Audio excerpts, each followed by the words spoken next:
One of the very first topics that I came across was chemical aerosols that are distributed by airplanes, otherwise known as chemtrails. You can see them with your own eyes, and it's extremely easy to see that they are not condensation trails due to the chemicals staying airborne for hours and not dissipating. Another topic I ran into early on was HAARP, which is a facility that uses ionospheric heaters to tamper with the weather. They now claim that HAARP is no longer in operation, but we'll talk more about that here in a minute. Many talking heads and government-sponsored websites will try their best to keep people from looking into the subject by ridiculing it and acting like it doesn't exist. There are people that believe that the cloud-like trails you see in the sky behind jets are actually the government spraying evil chemicals. Now, I have to admit that I am very skeptical when it comes to the idea of chemtrails. HAARP stands for High Frequency Active Auroral Research Program. Uh-oh, here we go. HAARP. Every conspiracy theorist's ears just got a little bit bigger. For those of you who don't know what HAARP is, it's a top-secret military installation that some believe is being used to weaponize the weather. Do you feel like HAARP has anything to do with these weather modifications? Just like if you're going to build a house, you don't use one tool. So I think there are multiple tools, and HAARP is one of them. Whether it's the primary one or not, I don't know. He is a chemtrail believer. I'm not buying that chemtrails are causing all these things. Please welcome newly appointed United Nations Messenger of Peace, Mr. Leonardo DiCaprio.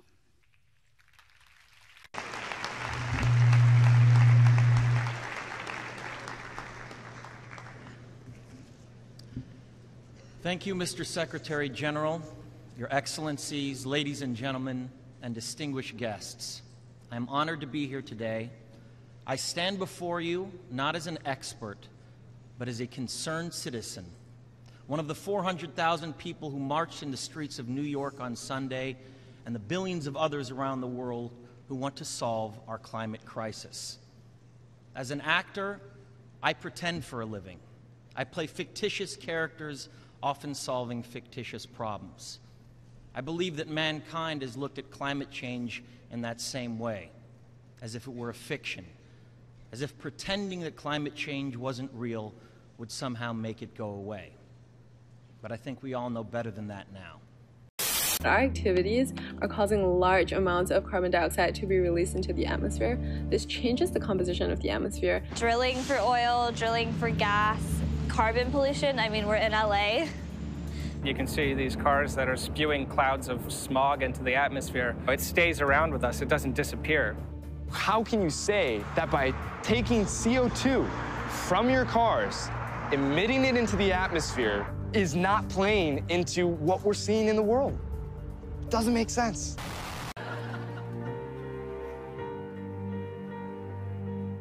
Hi, I'm Aradhana Tripathi. I'm a paleoclimatologist and isotope geochemist. Hi, I'm Alex Hall, and I'm a climate scientist. I'm Jeremy Pell, and I'm a hydroclimatologist. I'm Nina Karnofsky, and I'm a polar ecologist. I'm Chuck Taylor, and I'm an environmental analytical chemist. I'm John Dorsey. I'm a marine environmental scientist.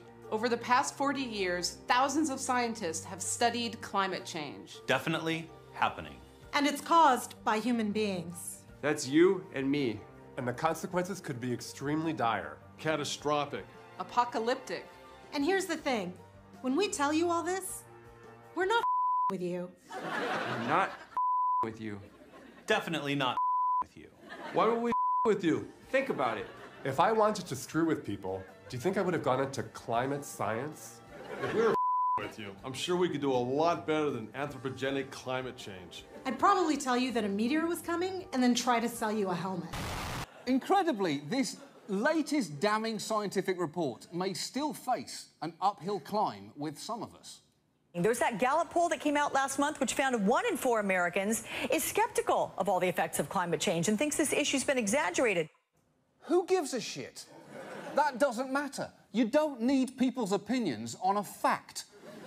You might as well have a poll asking which number is bigger, 15 or 5.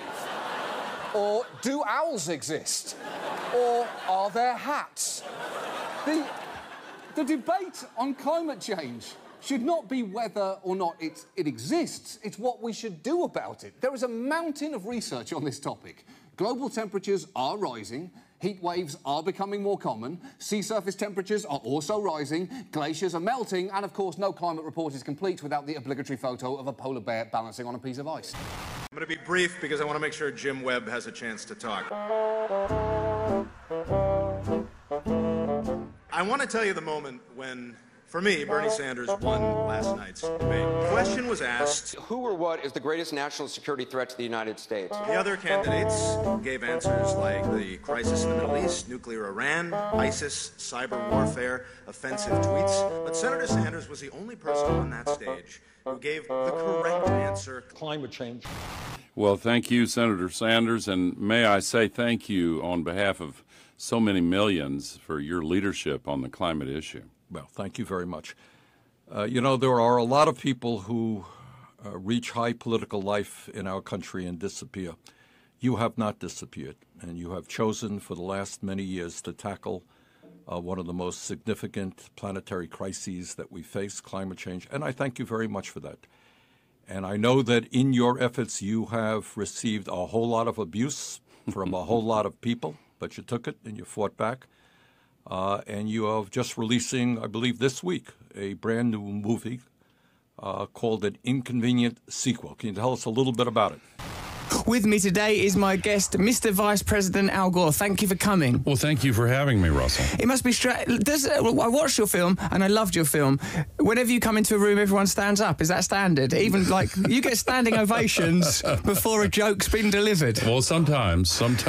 But it seemed to be the case in the film. Now, just to establish it so that you don't feel obligated and tense about the promotional aspect of what this interview must contain.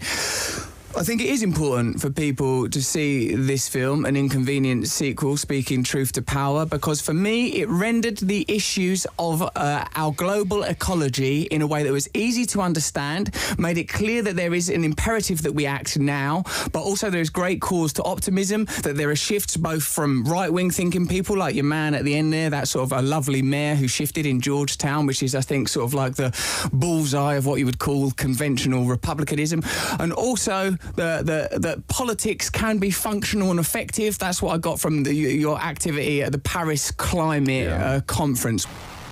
Last Week Tonight presents a statistically representative climate change debate.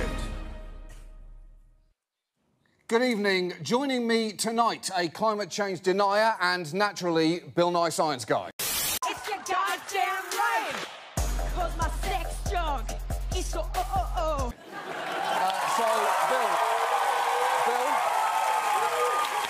John? Yep. Humans are causing climate change? No question. Wait. Before we begin, in the interest of mathematical balance, I'm going to bring out two people who agree with you, climate skeptic, and Bill Nye, I'm also going to bring out 96 other scientists. It's a little unwieldy, but this is the only way you can actually have a representative discussion. Please file in. Again, this is going to make the debate difficult. We shouldn't really be having it in the first place. But, representationally, climate skeptic, please make a case against climate change. Well, I just don't think all the science is in yet. It's settled. OK, and what is the overwhelming view of the entire scientific community? Well... OK. Any response to that? Any response? I can't hear you over the weight of scientific evidence. This whole debate should not have happened. I apologise to everyone at home.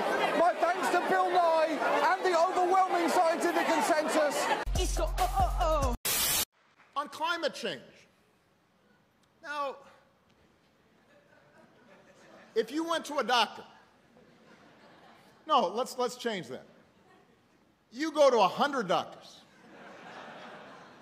and 99 of them tell you you've got diabetes. You've got to stop eating bacon and donuts every day. And we have to monitor your health, and we got to fix this. You wouldn't say, oh, that's a conspiracy. They're making that up. All 99 of those doctors got together with Obama to try to prevent me from having bacon and donuts. You wouldn't do that. That's not what you do. There's not a single person who would do that. I mean, it'd be funny, but except this is about climate change. This was an analogy. By using a state-of-the-art instrument, our eyes. Did you see the pictures a couple of weeks ago from Australia?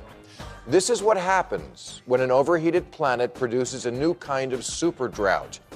And experts say Los Angeles, which just had the largest wildfire ever, could be next to get what happened to Australia. Do you want to live on Mars?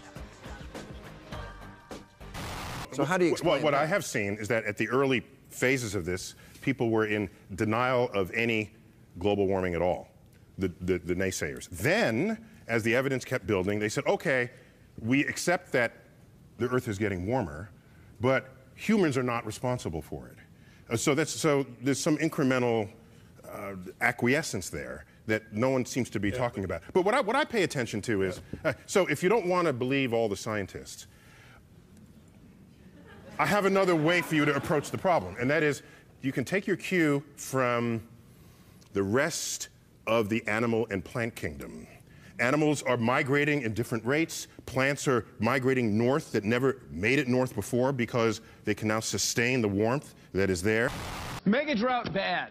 Okay, so this is what I say to people all the time. They say, first of all, we discourage the use of the term skeptic. When people say I'm a climate skeptic, no, you are a climate denier. You're a climate change denier. Right. And that's really important. And people say, well, what can we do about this? What can we do about this? Right now I'm saying talk about climate change. If you just raise the awareness of climate change. It's November. And I don't know what the weather is like in your neck of the woods, but here in New York City, it was 75 degrees today.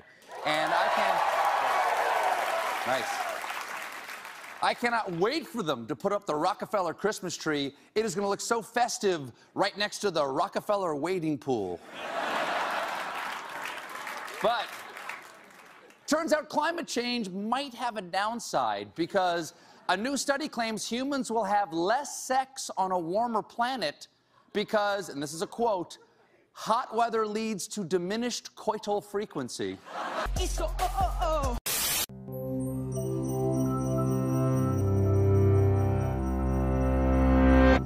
To understand climate change, think of the game Tetris. For eons, Earth has played a version of this game with blocks of carbon. They enter the atmosphere as carbon dioxide gas from volcanoes, decaying plant matter, breathing creatures, and the surface of the sea. Hurricane Irma has barreled through the Caribbean, causing apocalyptic devastation. It's set to crash into Florida imminently. They're calling it the strongest storm ever. And who's to blame? Donald Trump. Is it possible that Trump has a hurricane-making machine that pushes the news off his racist decisions? The government will manipulate the weather to exterminate blacks, even if they have to kill whites. So they say Hurricane Irma is headed for Miami. Did y'all realize 70% of Miami is Latino, Hispanic, or Cuban? 44% of the Haitian population in the US resides in Miami. Miami is like Houston, in which it is flourishing economically. Coincidence? Trump wants them off our land, so what better way than to flood them out? Read between the lines, people. Bish, what? But why is everyone making fun of her? She was only stating facts. Is there anything you hysterical morons won't tie into your Trump derangement syndrome? If they weren't accusing Trump of creating the hurricane, others were celebrating the fact that it was about to destroy his properties, because the racist deserves it. I hope that place gets flattened. Rename Irma Hurricane Karma. That's because God hates Trump. God punishes ass-white President Donald Trump with a hurricane. Wipe them out. Okay, so let's talk about the ramifications of this and why this happened in the first place.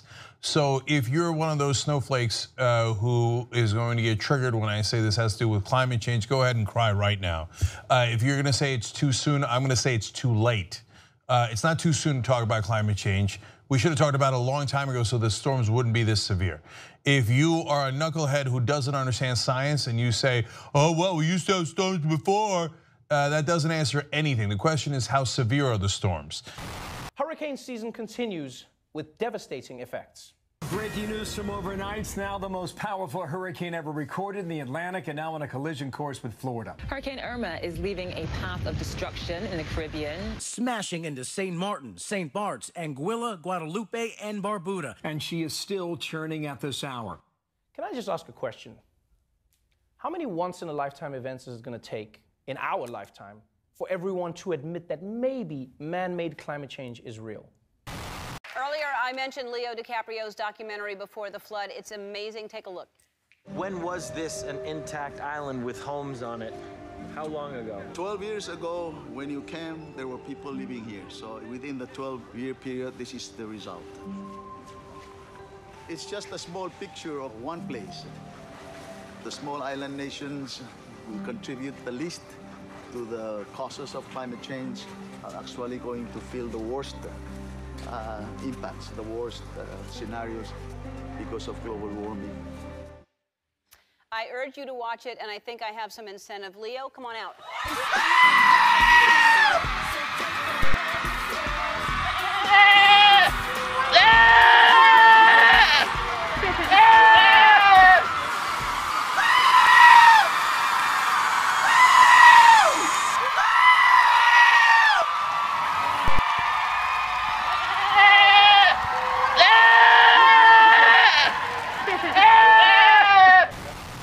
There is no natural weather anymore. Not only can they make rain, snow, hail by mixing certain chemicals, but hurricanes can be created, and natural hurricanes can be amplified and directed. NASA and these other elitist groups are playing God, and I, for one, don't appreciate it.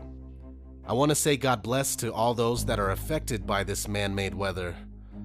It's absolutely BS.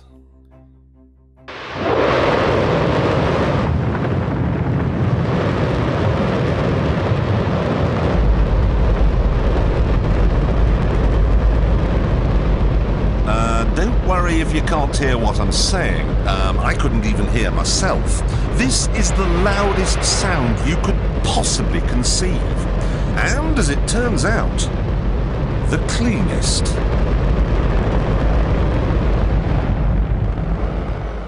Now, the most amazing thing is that that cloud up there, which was generated by the engine, is just a mixture of hydrogen and oxygen. It's water vapor.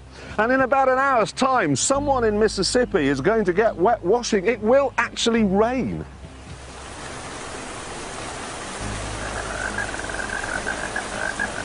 I told you! It's raining! That's unbelievable! Oh. NASA's playing God. It's making its own weather. He is a climate activist and author of We Rise, the Earth Guardian's Guide to Building a Movement that Restores the Planet. Texcott Martinez is back with us. Shoo. See you again. How are you? Great to see you again. Happy to be here. I know. I think you're still our youngest guest. You were our young. You've checked this out. Okay. All right. That's what they told me, anyways. I think so. Yes. We don't have. They're not a children's show. So.